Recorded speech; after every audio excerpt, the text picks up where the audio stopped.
Rismon mau bongkar-bongkar makam demi buktikan Pak Jokowi bersalah. Waduh, tobat. Rismon Sianipar yang katanya seorang peneliti ternyata terbongkar. Dia cuma pion politik. Jadi berlindung di balik status akademisi dan penelitinya itu untuk menyerang Pak Jokowi. Dan kali ini mereka menggeruduk makam di sebuah wilayah untuk mencari makam Hari Mulyono. Orang yang mereka tuduh data dirinya dicuri oleh Pak Jokowi. Ini tuh ibarat obat udah nggak mempan. Obat biasa udah nggak mempan. Ini tuh ibarat obat biasa udah nggak mempan teman-teman. Gilanya nggak ketulungan. Udah saking parahnya. Teman-teman saya kan banyak yang rumahnya daerah sana. Itu saya telusuri, ini saya tanya apa betul ada makam namanya Hari Mulyono. Tapi kebanyakan orang sana itu nggak tahu ya, ataupun mulutnya itu sudah ditutup ataupun kena intimidasi. Jadi orang sekitar yang Mbak kunjungi itu, lawean sekitar itu nggak tahu Nggak di mana tahu. makamnya. Iya. Dan ketika Mbak berkunjung ke lawean itu satupun nggak ada informasi. Ya, nggak mau buka mulut istilahnya. Waduh. Nggak mau Itu buka benar mulut. nggak sih Mbak? Maksudnya benar sudah wafat? Wafat atau masih hidup gitu ya? Iya. Kemarin masalah ijazah, sekarang makam yang diributin. Besok apalagi Bung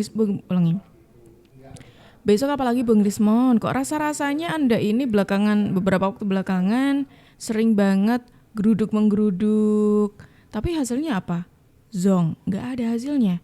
Kok ya masih dilanjutin gitu loh. Anak ini, beliau ini, bocil ini, kan dari dulu saya selalu katakan bahwa emas ini ya, Mas Wapres ini kan dipakai sebagai tameng oleh ayahnya. Hasilnya gimana? Hasilnya apakah mengangkat branding dia sebagai seorang anak muda yang wow, hebat, atau malah justru membuat dia semakin terpuruk. Hasilnya kan semakin jatuh terpuruk. Dia tampak semakin, mohon maaf ya pakai istilah bodoh lah gitu ya.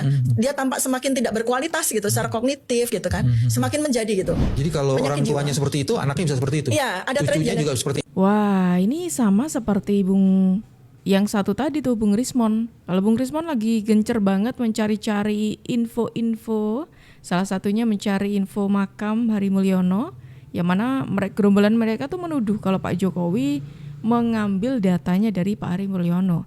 Dan kemudian ada Tifa nih, yang kemudian menarasikan juga narasi-narasi yang semakin melebar.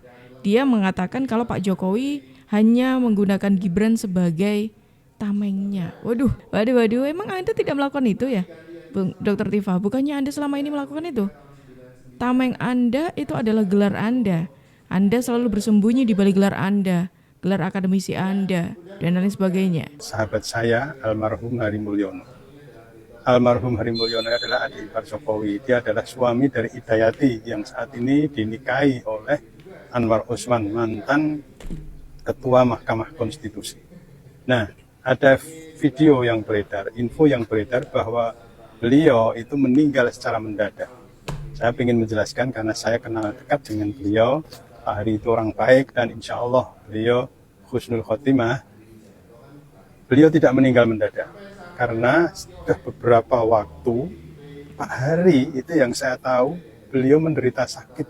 Kalau nggak salah beliau stroke atau bagaimana, yang jelas waktu dia menikahkan putrinya dan saya diundang, saya datang dalam acara pernikahan itu di panggung pengantin beliau menerima tamu yang ingin mengucapkan selamat itu pakai kursi roda. Artinya beliau tidak bisa berdiri normal seperti begini, tapi dia pakai kursi roda. Artinya beliau memang sakit waktu itu dan memang sudah benar-benar sakit. Jadi kalau disebutkan beliau meninggal mendadak, insya Allah itu tidak benar. Makanya saya ingin meluruskan ini karena saya tahu Pak Hari, saya tahu beliau. Meskipun pada saat itu mungkin hubungan saya dengan beliau renggang karena saya bukan pendukung Pak Jokowi. Tapi saya tetap menganggap, dan beliau juga tetap menganggap saya sahabatnya. Karena waktu itu ketika masih anak-anak kami, anak kedua saya dan anak kedua Pak Hari itu masih sekolah di SD Negeri 15 Mangkubumen Law. Saya adalah sekretaris komite dan beliau adalah ketua komite. Jadi kami dekat sering berkoordinasi untuk memajukan sekolah anak-anak kami. Dan Pak Jokowi adalah ketua komite SD 16 Mangkubumen Kidul yang lokasinya berdempetan berdempetan pagar, bersebelahan, jadi sering berkomunikasi. Sahabat saya almarhum Hari Mulyono. Tuh Bung Rismon didengerin. Tadi kan Bung Rismon mempertanyakan ini sebenarnya ada nggak sih makamnya, kayak gitu kan? Dijawab nih sama temennya Pak Hari Mulyono, yang mana beliau menegaskan bahwa Pak Hari Mulyono itu memang benar sudah wafat, sudah dimakamkan juga tentunya. Kemudian meninggalnya itu karena sakit, teman-teman. Karena sakit meninggalnya. Sebelumnya sudah sakit dan mungkin saja meninggalnya gara-gara itu, seperti itu. Tapi kok ya masih ada orang seperti Rismon yang justru udah tahu nih ibaratnya ya, udah dimakamin, udah tenang dia tuh udah tenang gitu loh ya, udah selesai sama kehidupannya Pak Hari Mulyono itu. Sama Bung Rismon mau diusik-usik, dibongkar makamnya, dicari tahu makamnya. Ya ampun, Anda itu sebetulnya siapa Bung Rismon? Gak punya kerjaan ya? Di Digital Forensik Rismon Sianipar kembali menyoroti dokumen-dokumen Joko Widodo. Sebelumnya, Rismon mencurigai ijazah dan skripsi Jokowi palsu. Kini, Rismon menyoroti soal akta kelahiran milik Jokowi. Tuh kan? Hal itu disampaikan Mepet Rismon lagi, Sianipar melalui akun X pada Jumat 27 Juni. Dalam cuitan tersebut, Rismon mengunggah foto akta kelahiran yang disebut milik Jokowi. Adapun akta kelahiran Jokowi diperolehnya dari salah satu media online. Media Kemudian, lagi. Rismon mempertanyakan mengapa Jokowi baru memiliki akta kelahiran pada tahun 1988. Sedangkan Jokowi lahir pada 21 Juni 1961. Rismon pun mempertanyakan apakah lazim seorang Jokowi baru memiliki akta lahir saat berusia 27 tahun. Apakah lazim seorang Jokowi, lahir 1961, yang telah berusia 27 tahun baru memiliki akta lahir pada tahun 1988? Cuit Rismon Sianipar melalui akun X Sianipar Rismon. Ia menyoroti ketidaklaziman itu karena jarak umur Jokowi lahir dengan dikeluarkan akta kelahiran cukup jauh. Sontak unggahan Rismon menuai beragam tanggapan dari publik. Beberapa netizen berpendapat bahwa keterlambatan mendaftar akta kelahiran bisa saja terjadi. Bahkan warganet lainnya turut menceritakan pengalamannya yang telat mengurus akta kelahiran. Di Digital Forensik Rismon Sianipar. Tuh kan? Ini persis seperti dugaannya Pak Jokowi, teman-teman. Kalau kalian sadar, Pak Jokowi pernah mengatakan, kalau setelah ini kira-kira apa? Nanti KK diurusin, KTP diurusin. Terus apa lagi? Jangan-jangan nanti tiket Taman Safari diurusin juga ya. Kartu Taman Safari diurusin juga sama Bung Rismon. Ya ampun. Bung Rismon ini seperti tidak menampilkan dirinya yang sebagai seorang ahli, seorang akademisi, tidak tercerminkan hal itu gitu loh. Saya mengatakan masalah ijazah palsu itu buktinya nol besar. Pendukung Jokowi ini tak terima dengan klaim Bitter yang menyebut ijazah Jokowi sebenarnya dibuat di Pasar Pramuka, Jakarta. Punya bukti sama seperti Roy Suryo CS, ya kan, terus Rismon, Fadila dan sebagainya, tim TPUA, ya kan, tim tipu UGM itu dipercayai. Jadi sebenarnya ini orang tipu menipu, ya kan, saling percaya. Sebenarnya masalah ini sebenarnya kalau menurut saya nih, tuduhan ijazah palsu Pak Jokowi ini case close. Ini orang yang waras, ya kan, kita yang waras nih, ya kan, tahu bahwa akhirnya ini tukang tipu dan tukang tipu ini saling percaya. Dia bicara ini kan bohong besar, nggak ada bukti-bukti, mana buktinya kamu gitu loh. Ada nggak tahun berapa dipalsukan di Pasar Pramuka, oleh siapa, caranya bagaimana? Ini kan nggak ada, sama seperti yang dilakukan oleh teman-teman TPUA. Jadi atau hanya menunjuk UGM, nama saja tanpa atau bisa Roy Suryo, membuktikan. semua nggak ada ini. Ini semua kebohongan besar dari teman-teman ini, ya kan, hanya untuk mengadu domba, menghancurkan karakter Pak Jokowi. Karena ya kan, mereka mengatakan bahwa yang memalsukan itu UGM, makanya dibikin tim tipu UGM, ya kan. Sekarang ini mereka percaya lagi ijazah Pak Jokowi itu di Pasar Pramuka. Weh, come on, gitu loh. Maksudnya kalian ini mempercayai yang palsu mana sih gitu loh. Kok bisa orang-orang ini semua ini kan nggak punya bukti sama sekali gitu loh. Makanya saya bilang sampai hari ini saya mengatakan masalah ijazah palsu itu buktinya nol besar. Ini menarik teman-teman. Apa yang dikatakan oleh Bung Sylvester ini menarik teman-teman. Apa yang dikatakan benar ya, karena seperti kita lihat juga, mereka tuh terus-terusan seolah membuat huru-hara ini tapi tidak bisa membuktikan. Bahkan ketika huru-hara ini semakin naik, mereka masih baru mencari bukti. Konyol bukan? Yang ada itu ketika sudah ada bukti dan terbukti itu baru dipermasalahin, oke. Lah ini enggak. mereka sudah melontarkan isu-isu yang nggak jelas, ketika itu dimakan oleh publik, ramai, baru mereka cari bukti. Itu gimana? Itu gimana gitu loh maksudnya. Kegiatan Pak Jokowi pernah diantar oleh salah satu warga untuk membeli gitar, Pak. Betul. Dengan Pak siapa saat itu? Muhuri. Pak Muhuri. Ya. Orangnya masih ada? Masih ada. Boleh kita ke sana, Pak? Boleh, boleh, Oke. boleh. Pak. Saya Dipo, Pak, Kompas TV. Oh iya, Siap. Mas Harno. Ya, sudah dapat Ketemu tuh. lagi. Sudah dapat tuh. Sudah kenal lama ya, Pak? Udah lama, udah ketemu. Oke. Teman-teman main waktu kecil. Teman main waktu kecil di Waktu desa kecil. Ketoyan ya? Ya. Oke.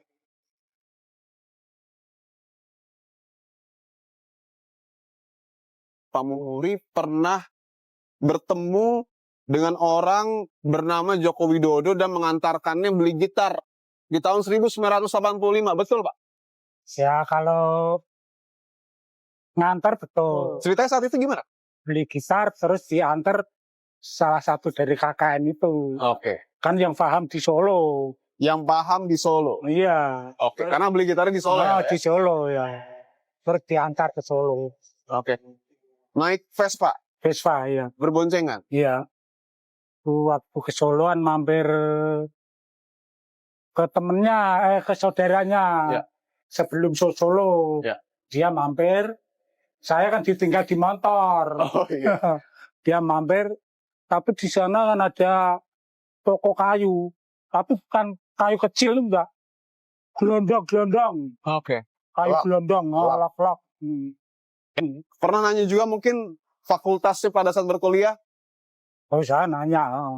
Waktu kan ngomong-ngomong berdua. Mas kamu KKN dari mana? Dari Kehutanan UGM. Dari Kehutanan UGM? Kehutanan UGM. Ya, Oke. betul itu. Saya ingat yang itu. Oke. Tampilan Pak Jokowi saat itu gimana, Pak? Mungkin pakai kacamata kah atau tidak? Masih ingat Pak Muhuri? Ya gimana ya? Kayaknya yang jelas gondrong tinggi. Gondrong tinggi. Waktu Pak Jokowi jadi presiden, terus saya curiga. Jangan-jangan ini Pak Jokowi yang KKN di sini gitu loh. Oke. Tapi pada saat itu, pada saat bertemu dengan Pak Muhuri sempat menanyakan namanya, Pak? Enggak. Oh, tidak sempat ya? Enggak. Oke. Tapi ya dengar-dengaran anu itu anak Pak Tegiar, Tuti, jenis Tuti cewek masih kuliah, dia itu naksir nih loh.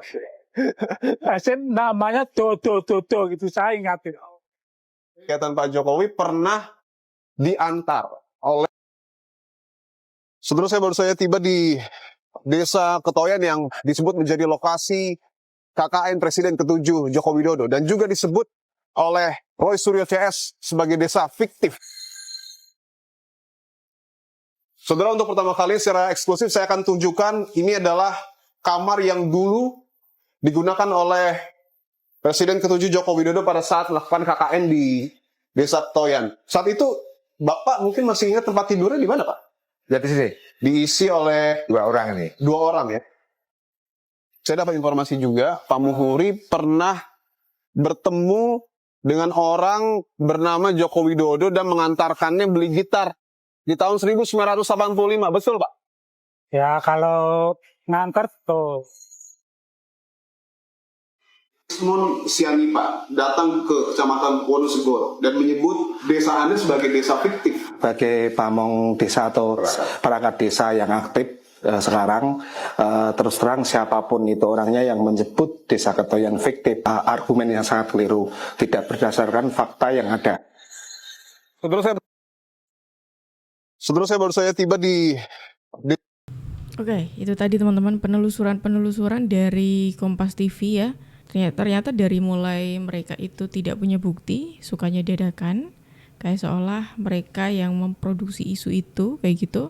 Kemudian ketika ini sudah berlanjut, ada orang, ya media, lebih tepatnya media besar di Indonesia, itu menelusuri jejak Pak Jokowi mulai dari rumah KKN, tempat kakaknya Pak Jokowi, bagaimana Pak Jokowi dan lain sebagainya.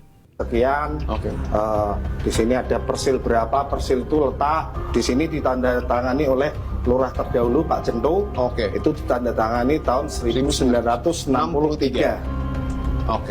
Dan ini ada capnya juga ya, cap Desa Ketoyan. Baik. Saya ingin tanyakan ke Pak Karno dan juga mungkin Pak Taufan bahwa tentu yang akan ditanyakan kembali oleh pihak penuding adalah bukti-bukti lainnya. Betul bahwa Desa Ketoyan sudah berdiri sejak lama, tapi yang sering ditanyakan juga bukti fotonya, Pak Karno. Pak Karno mungkin punya bukti foto Pak Jokowi pada saat KKN khususnya di Kecamatan Wonosegoro. Kalau bukti KKN di Desa Ketoyan kebetulan tidak ada, tapi hanya papan nama itu. Tapi kalau yang di desa lain seangkatan dengan Pak Jokowi itu Desa Gosono. Desa Gesono? Ya, kita punya fotonya. Sebelum kita lihat fotonya, Desa Gesono ini berlokasi di Kecamatan Wonosegoro. Tetangga Desa Ketoyan. Jadi satu Kecamatan Wonosegoro itu ada 18 desa. 18 desa. Salah satunya Desa Gosono. Baik. Termasuk Ketoyan. Boleh ditunjukkan fotonya? Ini yang foto di depan Balai Desa Gosono. Gosono ya Pak ya? Gosono itu masuk wilayah Kecamatan Wonosegoro. Karena Wonosegoro sendiri terdiri dari 18 desa pada waktu itu. Ini fotonya dapat dari warga. Dari warga Desa Gosono. Pak Jokowi yang mana Pak? Yang pakai baju coklat.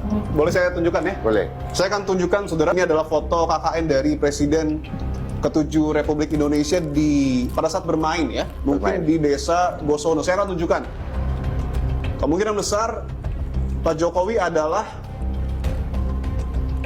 orang ini. Yang ini ya Pak ya, betul ya? Betul. Dan kalau memang kita lihat dari ciri-ciri penampilannya, ini sesuai dengan keterangan yang disampaikan oleh Pak Buhuri. Gondrong dan tinggi. Gondrong tinggi. Kalau dikatakan fiktif itu, menurut saya mereka hanya mencari pembenaran ya, bukan sebenarnya. Jadi kalau masalah mencari pembenaran, sampai kapanpun juga menurut dia pembenaran. Sekian.